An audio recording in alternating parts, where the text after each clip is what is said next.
Muy buenas tardes, desde el Palacio de la Moneda, dando cuenta de la evolución de la pandemia por coronavirus. Quiero agradecer, como siempre, la cooperación de las radios Archi y No Archi, agradecer que los canales estén conectados en forma voluntaria, tanto los de Arcatel como los de Anatel, y también agradezco muy sinceramente a los equipos que nos acompañan aquí de La Moneda y del MinSal. Las variaciones de nuevos casos a nivel nacional es de menos 1% en los últimos 7 días. Además, 10 regiones disminuyen sus casos en los últimos 7 días y 7 regiones disminuyen sus casos en los últimos 14 días. En la gráfica que pueden ver en pantalla, se observa una clara disminución de los casos diarios promedio 7 días en azul y también un aumento muy importante de los test de reacción de polimerasa en cadena en rojo. El cruzamiento de ambas cifras se produjo aproximadamente a mediados de julio, donde vemos que los casos de PCR positiva aumentan, los casos de exámenes, por PCR aumentan en forma muy importante. Nosotros como país somos el país de Latinoamérica que hacemos más test de PCR por millón de habitantes y los casos de coronavirus positivo van en disminución también permanente. Sin embargo, nos estamos manteniendo en el margen de entre 1.000 y 1.700 casos promedio, a pesar de que hoy día tenemos mucho menos casos y ayer también. La diferencia con el inicio de la pandemia es que esta gran cantidad de tests de PCR han permitido detectar casos asintomáticos. En este momento, más del 38% de los casos a nivel de la región metropolitana, por ejemplo, son asintomáticos. Eso nos permite detectar pacientes y aislarlos. A través de la estrategia de testeo y trazabilidad, la búsqueda activa de casos a nivel nacional ahora representa un 19% y hemos detectado un 28% de casos asintomáticos. Y a nivel de la región metropolitana, como dije, el número de casos asintomáticos es del 34%. Esto nos permite, obviamente, aislar a esas personas. A nivel nacional, tengo que anunciar hoy día, sin embargo, que la positividad de la PCR aumentó hasta un 7,2%, y eso hay que reconocerlo, debido justamente a la alta positividad de la región de Magallanes. Magallanes, donde en una cifra récord se han realizado 208.033 exámenes por millón de habitantes, alcanza una positividad muy alta que obviamente incide en el promedio nacional. Observamos con preocupación las cifras de algunas comunas y solicitamos obviamente un esfuerzo adicional para revertir esta situación, ya que son comunas que han ido cambiando paso a paso hacia pasos superiores y son las comunas de La Florida, Melipilla y Rancagua. Yo sé que es difícil a veces contener la pandemia, pero pedimos un esfuerzo adicional tanto a las autoridades sanitarias, a nuestras autoridades solamente me refiero, y a los habitantes de dichas comunas. Por otro lado, sin embargo, también tenemos que felicitar a otras comunas que observan una evolución muy positiva de sus cifras y que obviamente las vamos a revisar nuevamente el domingo para ver si tenemos avances en esas comunas que permitan cambiar de un paso menor a un paso de mayor libertad. Esas comunas son las comunas de Pudahuel, de Talagante, de Padre Hurtado y de Tiltil, que han hecho grandes esfuerzos para disminuir sus casos. Por lo tanto, quiero felicitar a los habitantes de esas comunas, al personal de salud y a las autoridades que han intervenido para tener esa disminución de casos. A continuación, pasamos a los anuncios. Me permito presentar y saludar a nuestra invitada, a la subsecretaria de la Prevención del Delito, Catherine Martorell, a quien le cedo la palabra. Muchas gracias, ministro. Muy buenas tardes. Bueno, se han adoptado diversas medidas para el territorio nacional en las distintas regiones y dentro de ellas pasan a cuarentena a partir del viernes 11 de septiembre a las 23 horas las comunas en la región metropolitana Paine, en la región de Atacama Vallenar, en la región del Maule Molina, San Clemente y la zona urbana de Longaví, en la región del Biobío Coronel, San Pedro de la Paz y Lota, y en la región de Magallanes, Porvenir y Puerto Natales. Además, avanzan de paso 1 a paso 2, es decir, de cuarentena a transición, a partir del día lunes 14 a las 5 de la mañana, en la región metropolitana, las comunas de Isla de Maipo, Quilicura y San Bernardo. También, a partir del día lunes 14 a las 5 de la mañana, avanza de transición a preparación la comuna de La Reina en la región metropolitana.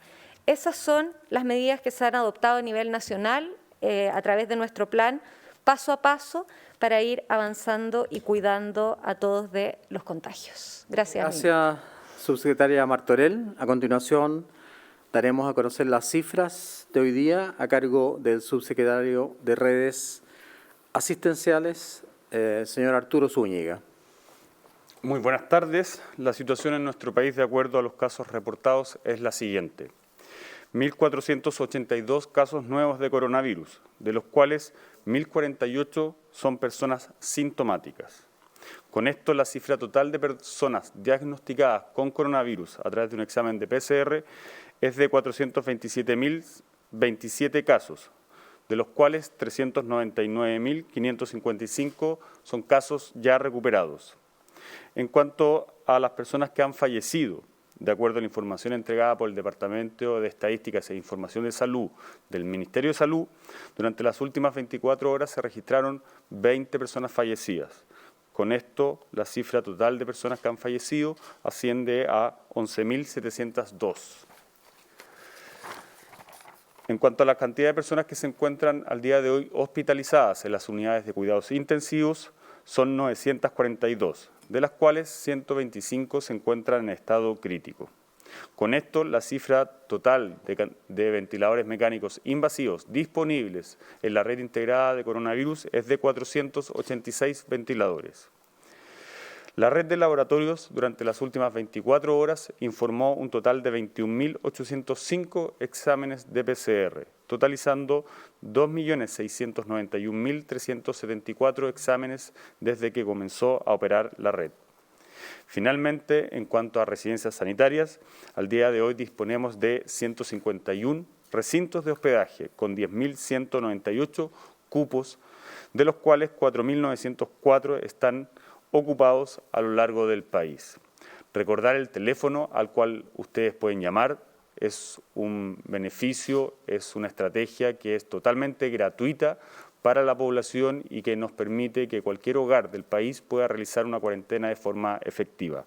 Es el 800-726-666. Eso es todo en cuanto al reporte del día de hoy. Muchas gracias, subsecretario Zúñiga. A continuación pasamos a escuchar las preguntas del día. Sí, buenos días, ministros, subsecretarios. ¿Cuál es la velocidad de contagio en la región metropolitana y a nivel nacional? Y si hay un aumento, ¿qué se está haciendo respecto a este aumento, a controlar este aumento en la velocidad de contagios? Y la segunda pregunta es, ¿cómo se trabajó o cómo se está trabajando con el Servicio Electoral en la preparación y selección de los facilitadores que van a trabajar en el plebiscito del 25 de octubre? Muchas gracias por su pregunta. La contestará la doctora Paula Daza, subsecretaria de Salud Pública. Bueno, con respecto a la evolución de la pandemia en nuestro país, en los distintos indicadores que hemos visto en la evolución, efectivamente en la plataforma iCovid vemos que a nivel nacional existe un R mayor a 1 y esto sí es importante entender que el R mayor a 1 tiene un intervalo de confianza amplio, que significa que puede ser mayor a 1 pero también puede ser menor a 1. Y como ustedes saben, estamos estables desde hace varias semanas, alrededor de entre 1.500 y 2.000, hoy día tenemos algo menos de 1.500 casos, pero no hemos mantenido en esos números en las últimas varias semanas. Y también es importante decir cómo se descompone esta cifra, cómo se descompone el número de casos que nosotros vamos viendo todos los días. Y aquí hemos visto que la situación en algunas regiones es particularmente compleja, lo hemos visto en la región de Magallanes en las últimas semanas, como efectivamente el número de casos ha aumentado en forma significativa, tenemos una tasa de positividad que es sobre el 20%, pero también vemos que en las regiones del norte vemos que el número de casos en las últimas semanas ha ido disminuyendo en forma progresiva, así como el ministro dio algunas felicitaciones a algunas comunas que durante mucho tiempo estuvieron con número de casos alto. Particularmente en la región metropolitana hemos visto que la situación ha sido mantenida en alguna situación estable, vemos que las comunas que han ido avanzando a las etapas de transición, algunas en etapa de preparación, se han mantenido con un índice de positividad bajo, pero también quiero decir que estos indicadores también están dados por una nueva estrategia, por la estrategia que ya tenemos implementada en nuestro país desde hace más de 2 meses, que la hemos robustecido, la estrategia de testeo, trazabilidad y aislamiento. ¿Y qué significa eso? Porque la búsqueda activa de casos, nosotros los notificamos todos los días de cuántos de estos casos son asintomáticos. Hoy día tenemos una búsqueda activa que va entre 20 y 30%, de todos los casos que informamos diariamente son un 30% de casos asintomáticos, eso significa que estos casos nosotros los estamos yendo a buscar, los encontramos y podemos tomar todas las medidas de aislamiento en forma precoz, lo que nos permite ir avanzando de una manera mucho más precoz. También quiero decir que hemos robustecido y nos hemos puesto más exigentes, nos vamos a poner más exigentes en la estrategia de testeo, de trazabilidad y aislamiento, poniendo indicadores desde lo que es el caso sospechoso. También quiero decir que estamos fortaleciendo la estrategia de aislamiento a través de, primero, la residencia sanitaria y el trabajo con la atención primaria ha sido muy importante de las últimas semanas y ahí un agradecimiento y un reconocimiento a todos los profesionales de la atención primaria y esta nueva estrategia va a permitir e involucra una visita domiciliaria a las personas que deben estar aisladas en sus casas, de esa manera poder, primero que nada, comprobar si las personas pueden hacer un aislamiento efectivo en sus casas y si no pueden hacer un aislamiento efectivo en sus casas, trasladarlas a una residencia sanitaria.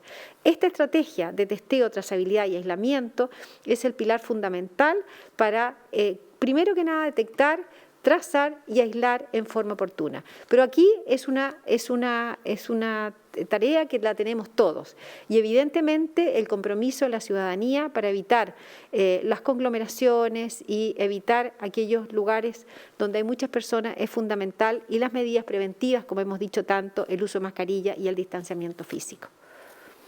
Muchas gracias, subsecretaria. ¿Tiene un comentario? ¿Una segunda pregunta? Sí, era la pregunta sobre los facilitadores que van a trabajar en el plebiscito, cómo se los está capacitando. Sí, tiene razón. ¿Subsecretaria? Sí, con respecto a eso, efectivamente es una propuesta que se ha trabajado con el CERVEL. La idea que las Seremis de Salud, ¿no es cierto?, hagan un trabajo con ellos para poder, primero que nada, capacitarlos en las medidas preventivas que tienen que orientarse y poder apoyar a las personas durante esa tarea. Es una capacitación que van a hacer la autoridad sanitaria en cada una de las regiones.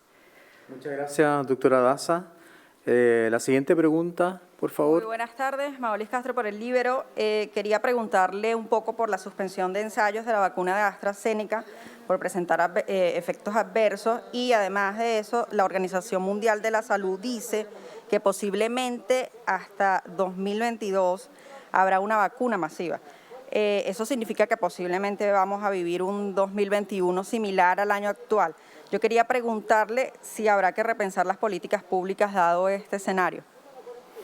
Bueno, la verdad es que AstraZeneca por razones estrictamente científicas, suspendió por el momento el avance del plan de estudio en fase 3, fase clínica, de su vacuna. Eso no significa que no podamos contar con otras vacunas. Hay muchas empresas que están ensayando vacunas, hay varias que ya están en fase clínica 3. De hecho, acá en Chile mismo hay 3 vacunas que están en fase clínica 3 o que van a hacer sus ensayos clínicos aquí. Lo que pasó con la vacuna de AstraZeneca, y quiero decirlo claramente, es un efecto adverso esperado que ocurre habitualmente, que está dentro de las posibilidades, que está considerado también en los aspectos éticos que significa ensayar una vacuna. Lo que tuvo este paciente es una mielitis transversa, es decir, una inflamación de la médula espinal, probablemente producida por una interacción entre el virus de la vacuna y la médula espinal. Y eso obviamente hay que ver cómo evoluciona, qué pasa con ese efecto adverso, y según eso se seguirá con el estudio de la vacuna. Pero eso no significa que vayamos a tener vacunas el año 2022. Los otros estudios, que son muchísimos, siguen ocurriendo no solamente en Chile, sino que en el resto del mundo. Y el presidente de la República y el equipo de Salud, Relaciones Exteriores, Ministerio de Ciencias, ISP, CABEI, expertos en vacunas, están todos trabajando para que Chile pueda tener una vacuna en el plazo que dijimos originalmente, es decir, el primer trimestre del año 2021. La vacuna será gratuita y será colocada inicialmente a los grupos de riesgo. Así que yo no creo que recién tengamos vacuna el año 2022. Eso es una alarma, creo que por el momento innecesaria, y no es bueno crear esa inquietud en la población. Muchas gracias. Buenas tardes, ministro, subsecretarios, subsecretarias. Es de público conocimiento que el alcalde Daniel Jadue presentó una querella contra el presidente Piñera, el exministro Mañalich y los subsecretarios de Salud Pública y Redes Asistenciales, Paula Daza y Arturo Zúñiga, respectivamente, a quienes se les imputa, entre otros delitos, la autoría en cuasi delito de homicidio y denegación de auxilio por la muerte de 62 vecinos de Recoleta durante la pandemia. Ministro, quería preguntarle cómo ven desde el MinSal el avance de esta investigación, considerando que hoy el fiscal nacional rechazó remover al fiscal Marcelo Carrasco, como habían solicitado las defensas del presidente, el exministro Mañalich y los subsecretarios, asegurando que esta investigación se ha mantenido apegada a la legalidad, con argumentos jurídicos y técnicos y sin alusiones políticas ni personales. Bueno, como usted sabe, con respecto a los poderes del Estado, hay una separación absoluta entre el Poder Judicial, el Poder Legislativo y el Poder Ejecutivo, que es el que me nombra a mí.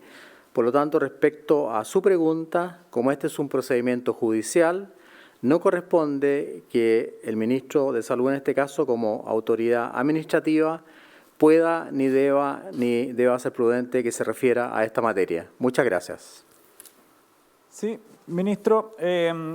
Ayer también trascendió que funcionarios de la Fiscalía de Alta Complejidad Centro Norte y de la Brigada Anticorrupción de la PDI habían acudido a las oficinas del MinSal para recopilar antecedentes en el marco de esta querella.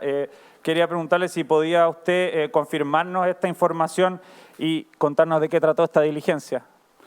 No puedo confirmar esa información y respondo de la misma manera. Respecto a su pregunta, es un procedimiento judicial, es un juicio que está en curso, una investigación que está en curso, como usted muy bien ha dicho, y no me corresponde como autoridad administrativa referirme a esta materia. Muchas gracias. Buenas tardes. En cuanto al tema de la movilidad, ¿cómo se está trabajando en este tema? Expertos han advertido que pueden reaparecer rebrotes, entre ellos en la región de Valparaíso. ¿Cómo va a ser este trabajo? Y sobre todo, si es que existe un relajo por parte de la población, esto debido al plan paso a paso y estos cambios en las restricciones sanitarias que están existiendo. Muchas gracias. El subsecretario Zúñiga dará respuesta a su pregunta. Bueno, tenemos distintas realidades a lo largo de nuestro país. Por ejemplo, aquí en la región metropolitana ha habido una reducción en la movilidad a través del transporte público de un 70%. También ha habido una disminución en la movilidad del transporte privado, es decir, de autos, de un 35%. ¿Ya? Pero lo que tiene que ocurrir es un cambio cultural. Lo que tenemos que transmitir es que el virus sigue estando con nosotros en todas las regiones de nuestro país. Y esto no solamente depende de un ministerio, no solamente depende de las autoridades regionales, de los alcaldes, no solamente depende de lo que estemos haciendo en los hospitales, donde se está trabajando arduamente durante 24 horas del día, sino que también depende de todos los ciudadanos de nuestro país. Y eso tenemos que tenerlo muy claro, porque es una crisis muy grave la que está ocurriendo. Y si nosotros ponemos de nuestra parte, si la ciudadanía pone de su parte, vamos a salir antes de esto. Y es por eso que nuestro plan de Fondéate en Casa es precisamente un llamado, una invitación a que la ciudadanía tenga la precaución necesaria y celebre estas fiestas patrias de una forma especial durante un año que ha sido muy complicado para nuestro país y lo haga en su hogar, que evite salir a otra casa, a algún familiar. No es necesario, podemos, como lo decía ayer una reconocida fondera del Parque O'Higgins, podemos instalar guirnaldas en nuestras casas, podemos celebrar con nuestros hijos, con nuestros hermanos, de una forma más íntima este 18 de septiembre y así evitar un mayor número de casos o que aumente la probabilidad de contagio una vez que transcurra este 18 de septiembre. Muchas gracias, subsecretario Zúñiga. Siguiente pregunta, por favor. ¿Cómo está, ministro? Muy buenas tardes.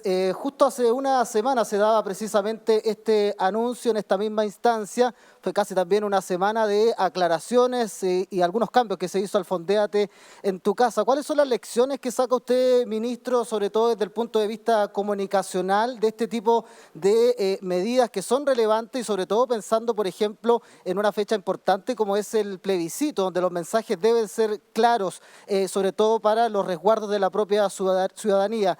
Y en ese mismo contexto, ministro, ¿usted cómo recibe en particular las críticas o los mensajes que dicen, por ejemplo, que estas decisiones vienen más desde el ámbito político, que hay una estrategia política y no sanitaria, que las decisiones se toman acá en el segundo piso? El Colegio Médico y otros expertos han dicho que incluso usted se lo pregunto con mucho respeto, pero menciona que incluso usted es una especie de mensajero entre las decisiones políticas y las sanitarias. ¿Cómo recibe esas críticas y qué lecciones saca después de este Fondéate en tu casa? En el Imperio Romano, el mensajero era castigado y recibía la muerte. Yo no soy mensajero. Somos un grupo muy trabajador, diría yo, que toma todas las decisiones en conjunto. Eso no se apega a la realidad. Es una mesa que se reúne 2 veces por semana, lo he dicho ya cientos de veces. Son más de 14 o 15 personas, de hecho hoy día estuvimos reunidos. Está el ministro del Interior, ministro secretario general de Gobierno, está el ministro de Defensa, el presidente de la República, el ministro de Salud, ambos subsecretarios, la subsecretaria del Delito, estadísticos, jefe de gabinete. Así que eso es absolutamente alejado de la realidad. Y yo ya reconocí que si se cometieron errores, y lo dijo el subsecretario general de Gobierno también, nosotros como Gobierno planteamos una política nueva, una política cercana a la gente y cercana a las autoridades que tienen absolutamente el derecho a discrepar. Y ante esas discrepancias y ante las opiniones de las personas comunes y corrientes que manifestaron reparos, nosotros hicimos un cambio, obviamente, en algunos criterios. No me avergüenzo, ni me han doblado la mano, ni me siento menoscabado por aceptar las sugerencias lógicas de la gente, del pueblo de Chile. Por lo tanto, no creo que yo sea un mensajero de decisiones que toman otros. Yo participo permanentemente y todos los días en la toma de esas decisiones. Muchas gracias. Me despido entonces, despido a Katy Martorell, que nos acompaña una vez más parece que me la voy a tener que llevar al Ministerio de Salud. Y también despido a la subsecretaria Paula Daza y al subsecretario Zúñiga. Eso no significa que la vaya a reemplazar por alguna de mis subsecretarios, Katia, por si acaso, porque aquí uno dice algo y el tiro lo malinterpretan. Y muchas gracias a los canales y a nuestro equipo y a las radios y que tengan una muy buena tarde.